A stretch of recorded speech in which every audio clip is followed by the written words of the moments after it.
Hello, sorry for being uh, out of touch for a while. I just came back yesterday from Tennessee, where I was in a guest of St. Nektarios Orthodox Christian community in Knoxville, and I'm still proceeding basically my impressions, and I was overwhelmed by the amount of love, hospitality that I received at this congregation, and also understanding of my situation as a scholar of the Russian Church abroad, sort of in house, in residence in Jordanville. So, and also received important support that would allow me to carry on my projects. It's not just financial issue, but issue of encouragement and acknowledgement of usefulness of what I've been doing. That really means meaning more to me than money. So, having said that, I just would like to say that I always knew that there is a potent history in the South. Even the Soviet Union was reading Faulkner, and kind of you experience this sort of what can be called a little bit like a gloom and doom, what is usually associated with Russian mindset, a Russian basically mood, right? So sort of Russians are kind of gloomy, I think it's fair to say a little bit. They're not bad people, they are just like that. They were made this way. So, and in the South, there is also some feeling of kind of greatness that used to be, and now a little bit sort of loose of orientation. What is our identity now? What is our purpose, basically? So, and that somehow resonates with the Russian Church abroad. So, and there also was the major internal conflict in this country. The civil war took place there, and it's historically was not that long ago, because if we think about history of the church, Russia became an Orthodox nation, Christian nation, in the same theological period as we live right now. All ecumenical councils took place after Russia became Orthodox. So it's quite close, therefore their situation even much more closer.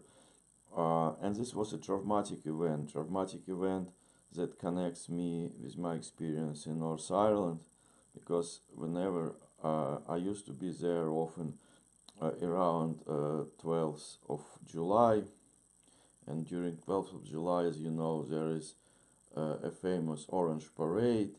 So those who won in the 17th century and established themselves in Ireland as masters and leaders, people from England, Scotland, they reinforce their victory. They demonstrated this is our land, we are here to stay, so we are winners and we are losers. And of course, the South lost during the Civil War, and there is some resemblance. Because of course, there were reconstruction after the Civil War, and South lost not just slavery, which is of course regretful, but also somehow lost some of its traditions and independence and so on. So therefore, it was interesting to make those references, those parallels, and also interesting to see Christians who eager to spend time willingly, without regret, without sort of being forced to study faith. We had 3 crash courses, a crash course on Byzantine history, imperial history, to provide background for history of the church. Then we had a class on what is canon law, a class that I've been giving probably like at least in 20 different congregations in Ireland, in England, in Russia, in America, in various places. So, and this is kind of peanuts. This class, it's something I probably can do at any time. So, in any condition.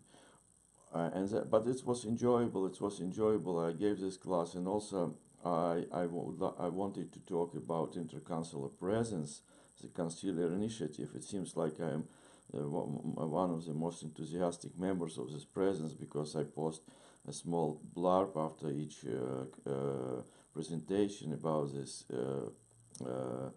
interconsular presence on the website of the Russian Church abroad, and I kind of the last thing what posted about interconsular presence was my presentation in Canada, so now it is in Dixie.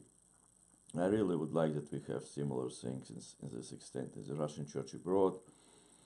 And people spend this weekend basically kind of locked with me and listening to my talk. And they have some people say they have accent. I have no problem to understand their accent. I'm sure my accent is much more difficult to deal with, but somehow they found it useful. So I really impressed of all this, and impressed of the priest of this community, vibrant, enthusiastic priest, Father Job Watts, who also able to point out to interesting things, important things in Holy Scripture. I had few things that actually I appreciate to learn, to know, and I was learning there. I was learning. That's really important. It's not just was thing that I was running my own thing, my one man's band, but also I was learning culturally. I was learning as a member of the church from them, from how they walk the talk, and also in conversations. So I really look forward to coming back, and I was not disappointed. Actually, I found some similarities between the culture, that basically people, a culture of conversations, that's something what I would like to say, were also quite good, of good quality. People listen, people engage, they comment on what you say. It's really good quality conversation. It's not just two or three simultaneously going monologues, but people they do listen, they do reflect, so, and they carry on. So it was really good, and also they take time to talk. They are not rushing. They are not rushing. They are not, how to say, worship time, in a sense that they very rigidly guided by their day work. It doesn't mean they are lazy, but they would just sleep a little bit less in order to get up earlier for the sake of a guest, a visitor, or somebody whom God sends their way. So, you see, I'm very positive about Dixie. I would like to come back, and thanks very much for staying with me. All the best. We'll talk to you soon. I'm going to Russia for interconsular presence this week. We'll try to get from there. Bye-bye.